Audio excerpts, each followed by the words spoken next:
Rob and Slim Show, we are back with Jeremy Bradley, correct? Jeremy. Yes, I'm here. Hey, awesome. Syndicated radio host, entertainment reporter, and best-selling author, Jeremy Bradley. How are you doing, my friend? I'm good, thanks. That game upstaged me. This is not going to be as fun. Oh, man. My ex-wife said, I just texted her. It was so much fun. She said the buzzer had her cracking up. She had said at one point, she's like, Slim always gets buzzed. Oh, thanks for checking it out, though, Jeremy. How you doing, man? Oh, good. Yeah, that's very daring to have family and an ex on a live show. I would never have done that. It's something I'm super proud of. Like, we didn't get along for a long time. I mean, we're exes, but in the past year, we've both been making efforts to be friends and all. It's really cool. Yeah, that's awesome. And I feel like not a chance everyone gets. So yeah, it's pretty cool. Absolutely. Pretty cool. How are you, my friend? How's the art of entertainment reporting? Like, is that just like is it a daily grind, like to always stay on top of those things? It can be, but after all these many years, I have people that do the writing, and then I just get the stories and record them at the end of the day. So that's cool. Back in the day, yeah, when I was just starting out, like when you guys were talking about Hulk Hogan and all that fun stuff. We have our daily entertainment headline show that's kind of curated throughout the day. And then at night, I'll get the final script, and then I just record it. But yeah, now, because everybody's a celebrity, I mean, half of them I've never even heard of because I'm not tuned into Netflix and TikTok and all these platforms. So the definition of celebrity certainly has changed since I got into it years ago. True. And I just mentioning earlier, like our little celebrity thing, Slim is great because he doesn't know who these people are. He can't pronounce their names, and he has a really hard time reading. So it's... I heard that. Yeah, who's the president of Russia again? What's his name? Is it Vladimir Putin? I don't know. Yeah. So and that's the thing, and I just use it as an excuse to eat snacks. Like, sober up a little before the guests come on. Well, that's funny because when I was doing my syndicated radio show for 15 years, one of our segment producers, Bonnie, she's been with me for probably 15, 16 years. I could always tell if I was going to enjoy the guest or not because the drink would be significantly stiffer if I wasn't going to enjoy them. So I could always get a sense of how the next 8 minutes is going to play out based on the taste of the drink that was put in front of me. So she cool. knew. So she knew. She knew how to get you through that. I love that. That's a great assistant. Mm-hmm. Oh, man. What's one of the wildest things you've had happen in 15 years, Jeremy? Like, some of the biggest dirt you've uncovered on somebody, or one of the biggest, a-holes you had to deal with, if you could say that? Oh, boy. See, the thing is that with the entertainment reporting, it's mostly just kind of recapping the stories that are happening. There's really not any sort of investigation on our part. Oh. But being the entertainment host and of a radio show and covering red carpets and doing celebrity interviews all the time, certainly I've had many interactions with them. Nobody's really... See, you have to remember that when people are coming on to the radio show, they're there generally to promote something. So if they come across as a jerk or a dick or something like that, it just makes them look bad. Yeah. When you're coming into my home, like my audience already likes me, you're the one that has to win them over, right? I don't. So, if you're, snippy with me or whatever, that just makes your product that you're pushing, look bad. It doesn't make me look bad. True. So I've never really had, I've had awkward moments. I'm trying to think. Anybody who's covered a red carpet has always said something, in the spur of the moment that you think is funny or it comes out wrong. There was one red carpet, it was the America's Got Talent finale. And now again, these things are, rapid paced. You've got these, the celebrities coming left to right. It's just crazy. And the winner was coming up, and we had seen his performance. He just won. This is exciting. He won $1 million. And I'm shooting the breeze. The AGT finale is always 2 nights, right? There's the performance show the first night, and then the results, the grand finale is the next night. So I had talked with the guy the night before. So we had already broken that ice and, had that rapport. And so he comes to me. We're about to go live from the red carpet. Hey, great to see you. People are talking in my ear, of course, because there's so much happening. And okay, here we go. We're on. And so he's there with this woman on his arm and, talking. And I said, when they're just about to announce the winner and the camera's on you, the contestant, and then the camera's on the judges, and then your mom, and then back on you. And she looks and she says, I'm his wife. And this is, again, one of those things where you're live, too, right? So there's no, all right, cut, let's do that again. And you're face-to-face with this person. Different if you're on the phone, they can hang up on you, whatever it is. I mean, this is, you've just called her, you are looking her dead in the eye and just said, your mom, your mama. Yo, mama.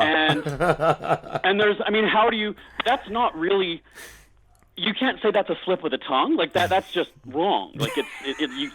A mom and a wife. And so I just kind of stumbled. Oh, I'm sorry.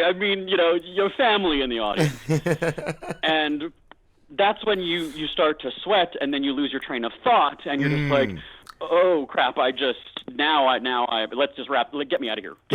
I'm pulling the cord. Open the trap door. I'm gone. So. It's just weird things that kind of happen. Of course, like I said, it's not intentional. You're just going a mile a minute. You have one celebrity, and then the next one, and the next one. Sometimes you know their name, and sometimes you don't.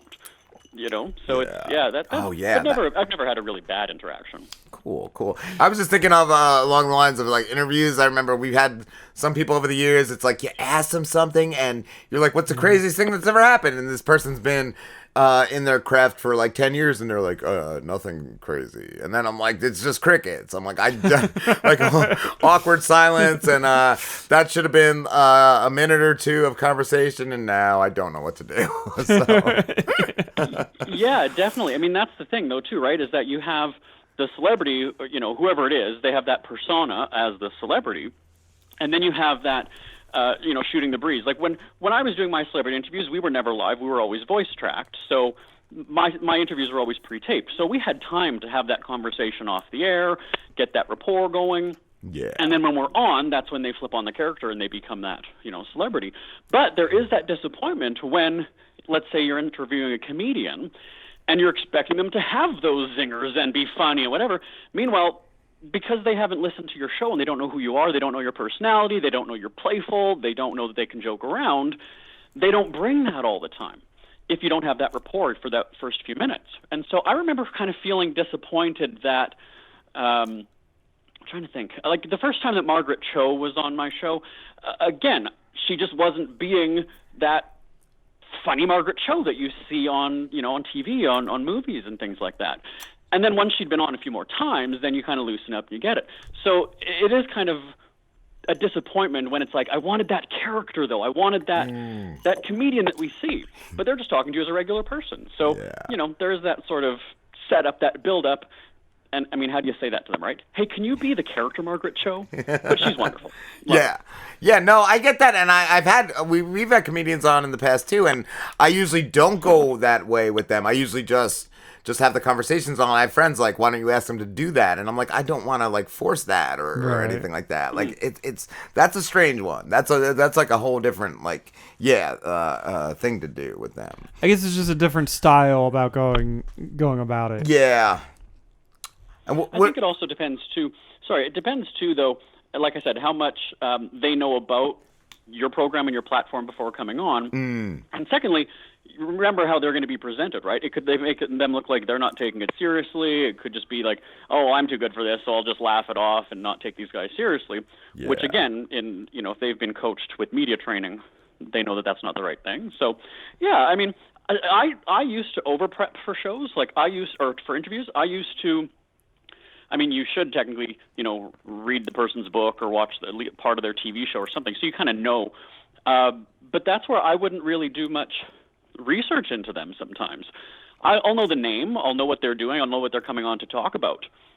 And we just have the conversation. When we've had a publicist go and say, because I used to see the email exchanges sometimes beforehand, and they would say, well, can we get the list of questions that Jeremy's going to be asking? And the reply would be, he doesn't work off a sheet of questions. If we give him a sheet of questions, he's going to take it in the exact opposite direction because we're telling him what to ask. So let's not even, we're not even going to present him with questions because it's going to throw him off. He's going to crumple it up and throw it out.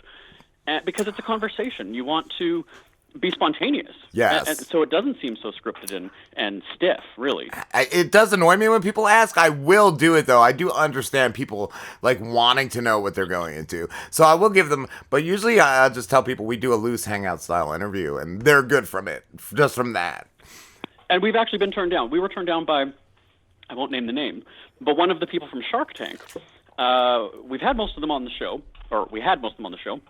I still do the celebrity interviews, and they wanted almost complete control of the interview, meaning they wanted the list of questions, they wanted to be able to review it and take out any parts from the interview after it was taped. Yeah. Like, they wanted full control. Yeah. And, I mean, very rarely would we go and turn down a celebrity interview. It's usually the other way around, right? You always get shot down when you're trying to go for the big names. Yeah. And so in this instance, it was like, not even going to happen. Let her be a diva. She's not going to be on our show. Because then you don't even know. You don't even know. It could have been okay at the time, and then months, years down the road, they could have been like, I want that taken down. Like, yeah, that's how it went. And again, think about it. Like I said, I use the analogy of, this is my home, right? So it's kind of like, that'd be like you going to a party and then redecorating the people's, living room or something, and going, oh, no, you're the guest in my home. Yes. This is my turf. And again, I'm not some kind of a shock jock where I'm going to zing you and put you on the spot. I'm going to ask you the general questions, right? Which deal have you made the most money on? Which did you lose the most money on? I'm going to ask you probably the same questions you've been asked over and over and over again. If you need to research and prepare for that, then there's a problem. Yeah, you should be able to have a conversation. Yeah. You should be able to just roll with it. The irony being that on Shark Tank specifically, they expect those people to know their numbers, have every answer, and then turn around when you're going to interview them, they need to be prepared. Like, they need to know ahead of time. And so I find that to be rich. Yeah, if this person ever divas down a little bit, she might be welcome to be on my show. Oh, man. I was going to say, though, dude, you have done some awesome stuff in your 15 years. You were at Betty White's 90th birthday party. Didn't you talk to Trump on The Apprentice? Yeah, the Celebrity Apprentice. The show was on. My show was on the air for 15 years. The height of it, the peak of it, was probably around 2010, 2011. That I started on internet radio when that was just becoming a thing, and then took off to be on 20-some stations, and a few years in, and so that's when I was doing all these red carpets. And I was based in Canada, basically flying to as many opportunities as I could, LA, New York, wherever. And the Celebrity Apprentice, I did the last two seasons of it, and that's another person who, is in character when the lights are on, and then when the cameras aren't rolling and you're off the record or whatever, he's actually completely different. So, wow. I actually did have one fond memory of him. It was sort of a genuine moment because the red carpet was outside his building on the sidewalk. And it was late at night. It was already after the show, so New York time, Eastern, we're probably now at about 11, maybe almost midnight. And there was a bit of a crowd outside, and there was a woman at the back of the crowd holding a sign. It made a reference to his hair and hers. She was a cancer patient. She didn't have hair, so he saw the sign from back where it wasn't really very well lit, and he called her forward. Come here, and did a picture with her. This is before the days of selfies and things, like I said, 2010, 2011, and signed her hat for her. And it was actually sort of this genuine, just kind of a nice moment. There were no TV cameras capturing it. There were no lights on him. And at that time, I was kind of like, hey, that was a pretty cool thing to do. He didn't have to call her forward and do this. Then years later, we see how nice of a person he is, right? Oh, yeah, the Capitol riots. There you go. That whole whatever happened there. But yeah. Oh, man. Oh, that is cool, though, to have had that interaction with him. And I was telling Slim before our show today, your show, The Scribble, is great. That's your podcast you do. Just the topics you guys hit on. And I mentioned to him your story about the vet being a jerk because he had to find a vet for his cat about a year ago, and just the he Googled the vet, and just the what's that? The review online was just ridiculous. But you brought your dog to a vet, correct? And the dog was doing pretty good. It passed a lot of tests. And what did you say? You said he's in pretty good shape for a dog his age. Oh, okay. You see, let me just give a backstory. The story you're referencing for the podcast, we actually pre-tape some of those segments well in advance. Oh. So I think the one you're talking about is when I said, "How good is he doing?" He said, "I wouldn't want him to be my dog." Is that what you're referencing? Yes. Yeah. Like, what a jerk. And so here's this. The dog, golden retriever, had prize-winning parents. American Kennel Club registered. I got a birth certificate and everything for the dog. So this is, a pretty good, solid golden retriever. And at that time, I guess he was about 12, maybe almost 13, and he had never had a health issue ever. Now, I mean, golden retrievers get hot spots like a skin condition and itch. That's the breed. So I'm not even going to say that was a medical condition that he specifically, just had. And so other than that, he had no medical conditions ever. And so all of a sudden he's got this infection, and it could be cancer, could be this. He's so old, there's, the chance of arthritis, there's this, there's that. And so we paid, I think it was almost about $1,200 or so for x-rays and every test known to man, and blood and urine and blah, blah, blah. And to get basically a clean bill of health for a dog that age, I'm ready to do a cartwheel. I'm just kind of like, hey, I'm starting, because on the way home from leaving him there, I was in tears and almost collapsed on the sidewalk because I was like, oh my God, my dog's got cancer. He's dying. Yeah. This is my buddy. He's my guy. And, then that day, and of course, actually, I was going to be taping interviews and doing some radio stuff. And I'm just like, I'm a mess. How can I do this? And then one of the celebrity guests was somebody who I know, who's Lisa Gibbons, who's an animal rescuer herself. Oh, how's Ernie doing? And I was like, the day you're going to ask me this, like, come on. And she's the most optimistic, positive person in the world, and, such a sweetie. And then, I go to the vet, and I kind of wanted to have this. I wanted to end the vet visit on a positive note. Like, I kind of want some, great, thanks so much. I'm really I wouldn't want that to be my dog. Yeah. Fuck you then, you asshole. I would have been like, yeah, good job at keeping him going this long. You're doing great. He's a great dog. But yeah, no, I wouldn't. Slim, what was the do you have? I do have the review. Oh. So it was a couple years ago. I had to take my cat to the vet because he was having issues. And so I was Googling like local vets and reading reviews on them. And I found this review for a local veterinarian. This is what the review says. This person gave them 2 stars. It says, sadly, I have no previous experience with this vet, but I have had to put other pets to sleep. This vet was ice cold, no heart or bedside manner.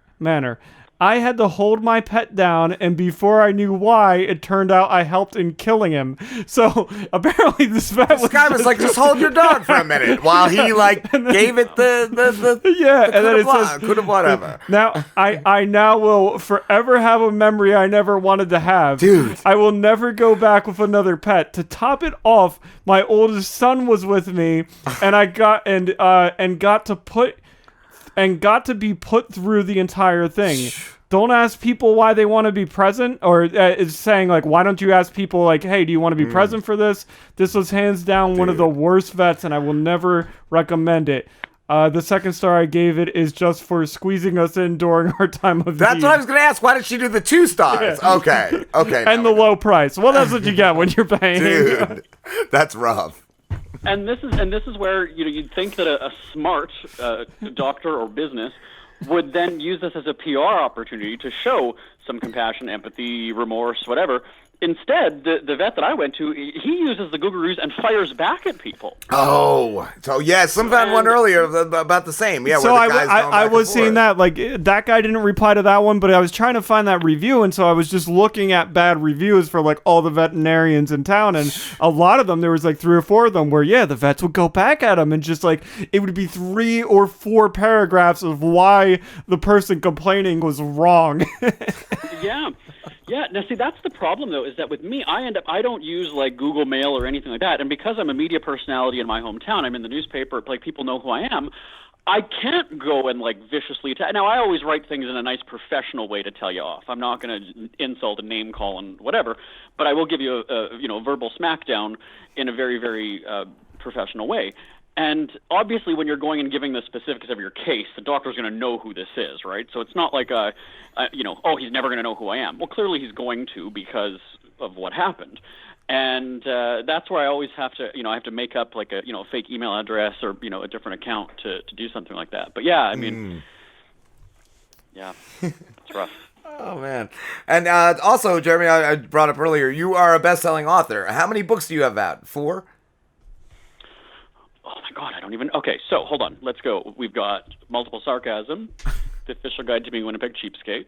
Yes. Put down your damn phone already. Yeah. A Double Dose of Sociopath. Yeah. Which one is your best seller of them? They all look great. Ironically, The Official Guide to Being a Winnipeg Cheapskate has basically paid for a house. And it turned into... like, when I bought my house about 14 years ago, I was looking to cut costs. And, because you're not living with your parents anymore, now every light is not going to be on in the house. You're not going to have the fridge full when it's just you. You're not going to have the cupboards. And I'm wasting all these groceries, throwing them out. I've got every TV channel known to man. Meanwhile, I don't even watch movies or anything like that. And so I just started doing creative things to cut costs throughout the year. Okay, because I was going to ask what did being a cheapskate mean, but that's awesome. That's some, like, good advice for people. I feel. And yeah, and it's not even like I don't even say, well, I'm a financial advisor, I'm a money expert. These are just things that you can do. Like I don't go grocery shopping again until the fridge is almost empty. So that way I'm punishing myself. Eat the damn food that you bought that you don't want. Eat that before you go and get more. Nice. And so just different things like that. And yeah, I was writing for a payday loan company. I was doing these posts for them. And then I thought, well, I've got enough of these. I can just make a book out of it. And so I made a book and then did the media circuit because everybody knows me in the city. So, I'm on every TV morning show, every radio show, and did the Blitz before the book was even out and hyped it up. And then I was able to go to the buyers of Costco, Walmart, and a bunch of other stores and say, look, the city is buzzing about this. You need to carry it in your store. So it's not backed by a major publishing house. I don't have a literary agent. There's nobody else taking a cut of this book. You're buying it directly from my company. And they did it because how can you deny this regional title that's of interest to people? That's amazing. And then I was brought onto the newspaper to do it as a video series every week in the business section. And I'm still known as the cheapskate expert in town, so I'm called upon to do, the TV spots and things. And so, yeah, 8 or 9 years later, I'm still making money off that crap. And I just sit there and go, this is really funny. Wow. Yeah. Cool. That's awesome. Yeah, that's what I thought was the best selling of the books from what I could tell. But yeah, that's awesome. That's super cool. Have you ever considered like from just that, like starting your own publishing company for books? It's kind of funny because I call it the Oprah effect. Not that I have her kind of money or talent or wealth, but when she ended her talk show and now she was going to be producing other people's content, productions and things like that. That's kind of where you go after you sign off from your own show because you know the ropes, things. So it's definitely something that I'd consider, either helping people produce their own radio shows and get things like that off the ground, or doing books. But I like people doing things on their own because I've been able to do it. Just with the radio show, I made a crap ton of money in the 15 years. So, I found it as I appreciated the business side of it. I was able to make money off it. Whereas most people want to just be the host and then, do my show and that's it. I liked the daily grind. I liked getting advertisers. I liked booking celebrity guests. I liked doing all that. Then when I had enough money, I'll pay people to do it, and I'll come in 5 minutes before the show and then get out of there 2 minutes after it. So, yeah, I like sort of coaching and mentoring people along. I don't know about a book publishing company because I want people to do it and make all the money for themselves. Yeah, that's how I feel like. And I feel like, I don't know, like it's hit or miss. Like you could have did great with yours, but another one might not. So yeah, it's like a gamble, I feel. It seems that's the way, right? Because you make these promises to people and go, hey, I've got a best-selling book. But if you're just a crappy writer, I can't... the funny thing about the Cheapskate book, it's called The Official Guide to Being a Winnipeg Cheapskate because my hometown, Winnipeg, is known as being a cheap city. The book itself has absolutely nothing to do with Winnipeg. It was originally titled "It's Time to Get Cheap, Girl," and we marketed it to our radio audience, our female radio audience at the time. We sold not one copy. We had 300,000 listeners on the radio. We did not sell one. There's a problem here. Well, I thought, okay, well, let's just change the cover, change the title, make it Winnipegized, and really, really sell it to the city. And sure enough, it was, all over the place, selling out of Walmart. And then we would even go, my staff and I, we would go to the different Walmarts and put it on the end caps or put it higher up on the shelf. We would go around the city and put the book front and center. Oh, that's awesome. That's so cool. Jeremy, thank you so much, dude. It's been a blast talking to you, man. Yeah, well, thanks for having me. Appreciate it. Not a problem at all. And where can everybody find you? Oh, see, I hate social media, so I don't spend much time on there. At Jeremy D. Bradley, I guess, on Twitter, Instagram, Facebook, I guess that's all of them. Or look up Speak Free Media. There you go, Speak Free Media. Awesome, Jeremy. Have a great night. And again, thank you for talking to us, man. Awesome. Thanks so much, you guys. Take care. No problem. Take care, dude.